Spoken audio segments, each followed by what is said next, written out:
Halo semuanya, kembali lagi bersama gue Dimas di sini di channel Dimdims. Ya, video kali ini gue itu akan melakukan video rakit PC, dan ini adalah video keempat di channel ini untuk video rakit PC. Jadi yang pertama, kedua, dan ketiga kalian bisa cek aja di channel ini untuk video-video tentang rakit PC. Dan ini adalah video keempat ya. Jadi ini video keempat itu adalah rakit PC dengan budgetnya itu 10 juta lebih sedikit. Ya di bawah 11 juta lah, cuman nggak nyampe 11 juta ya, cuman di bawah 11 juta. Nah, bagi kalian yang baru datang di channel ini atau yang baru ketemu videonya, itu selamat datang semuanya. Channel ini tuh membahas tentang hal yang berkaitan dengan teknologi, itu seperti part-part PC. Kayak kita bahas sekarang, yaitu adalah tentang video rakit PC. Terus juga ada gaming peripheral, monitor gaming, dan gear-gear kamera ataupun lighting. So, sebelum kita melanjutkan videonya, kita intro dulu.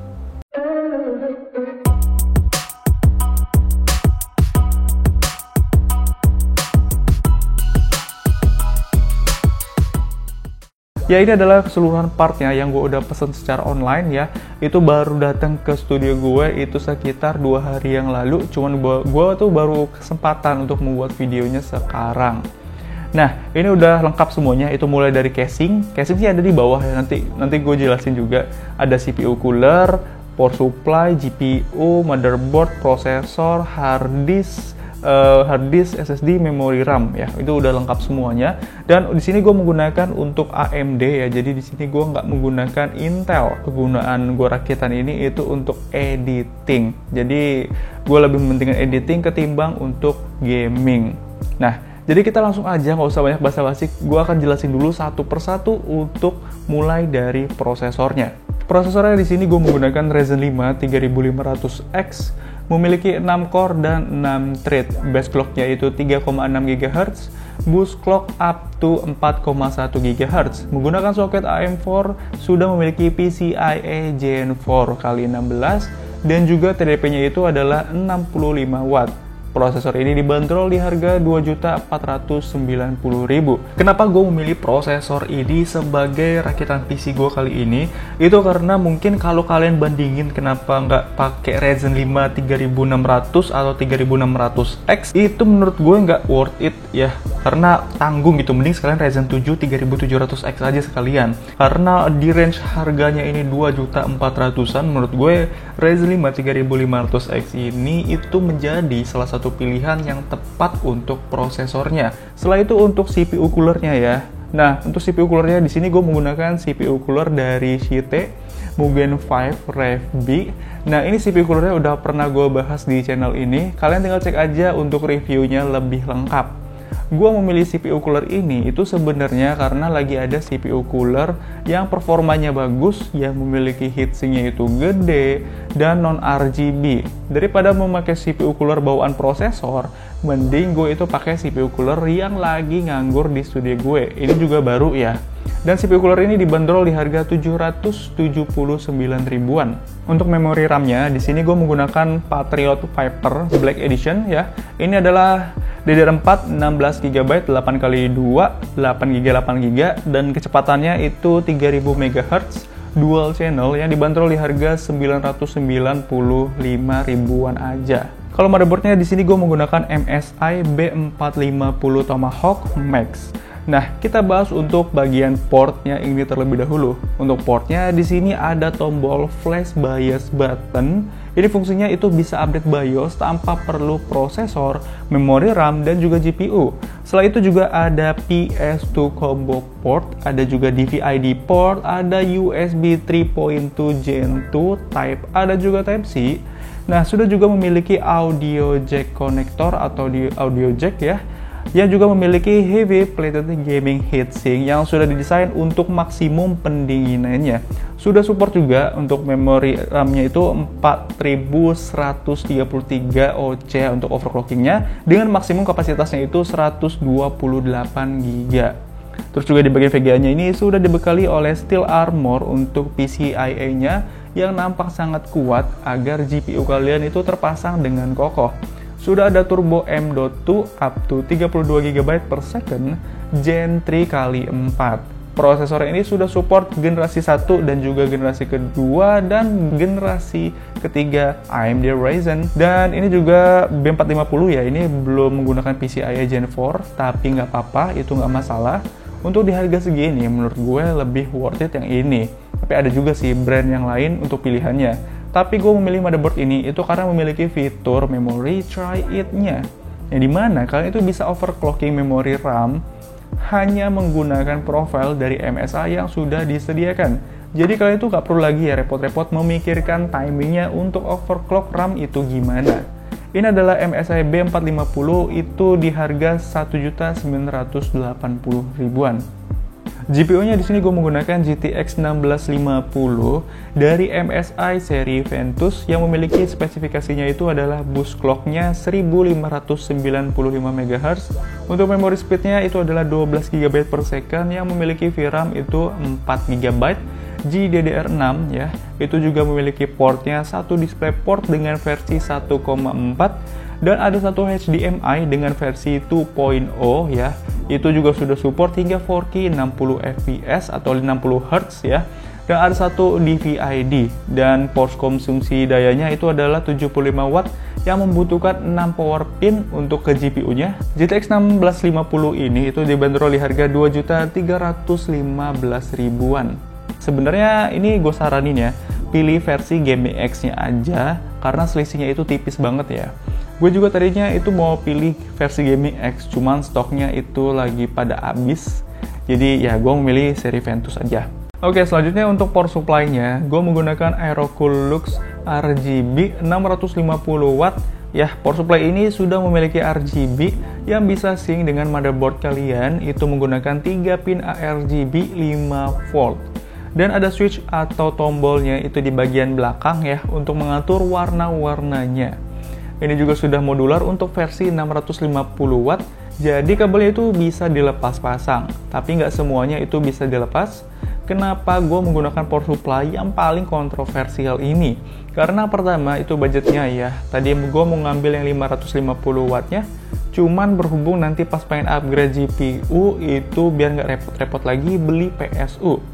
Nah, sesuaiin aja ya sama spesifikasi PC kalian, jangan menggunakan spek yang over, tapi kapasitas PSU kalian itu kurang memadai. Dan itu juga menjadi salah satu penyebab power supply kalian itu bisa rusak atau komponennya.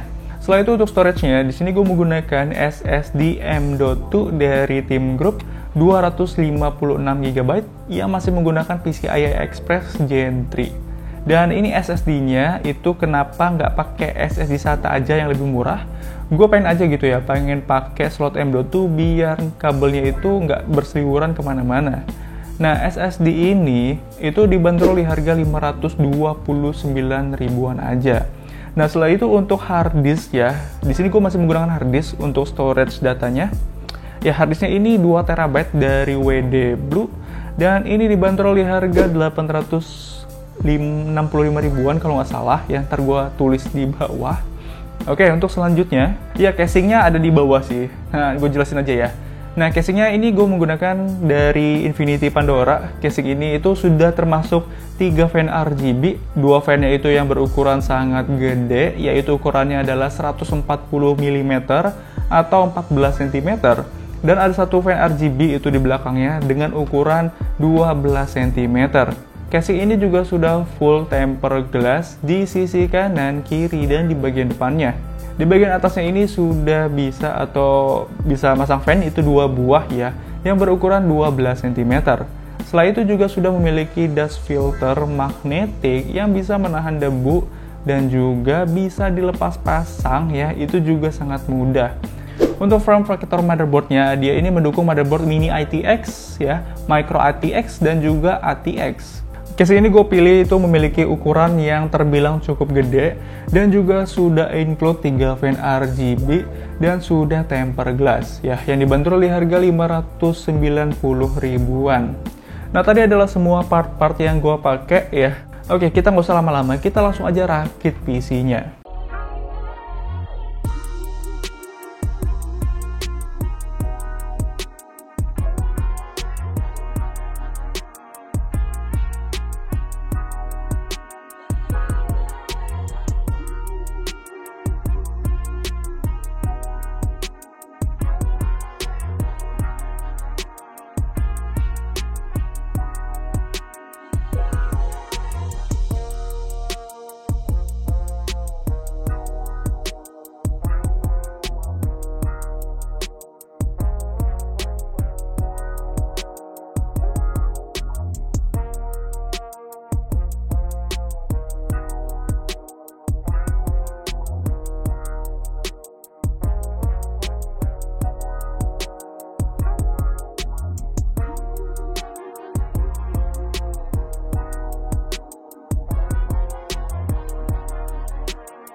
Oke, kali ini kita sudah kelar ya melakukan perakitan dalam rakitan PC kali ini yang memiliki budgetnya itu ternyata lebih dari 11 juta.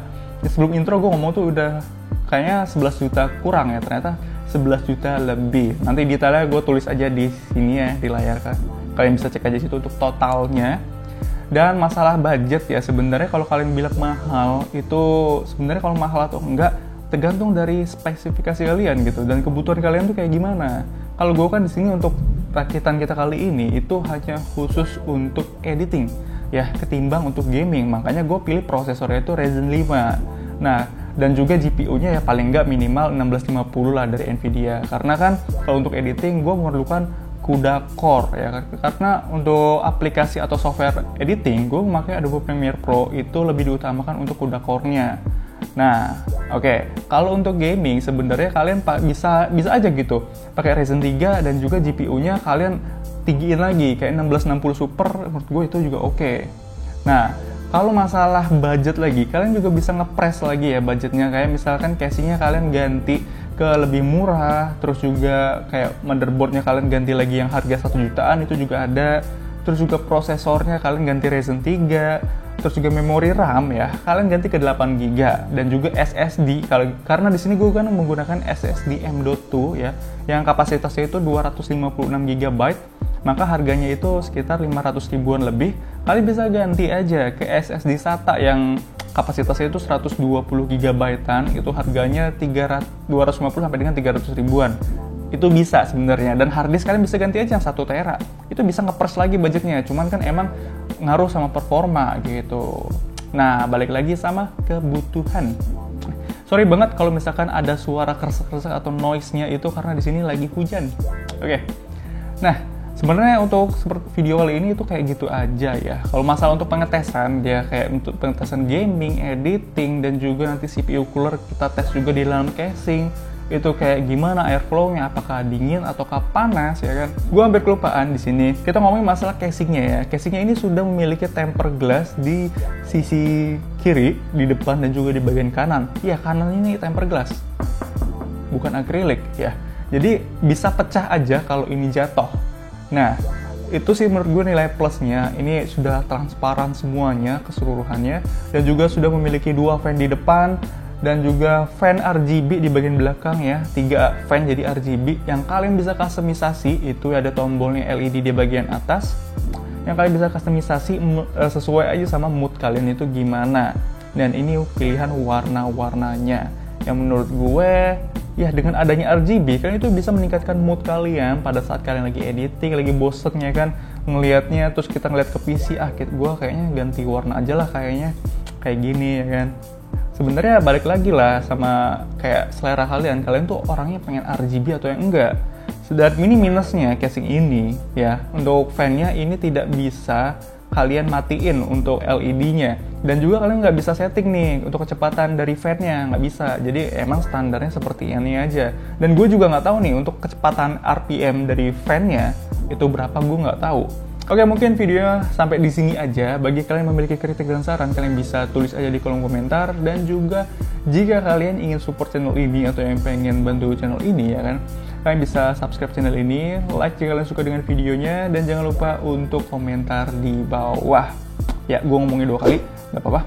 Oke, gue pamit undur diri. Gue Dimas, see you on the next video.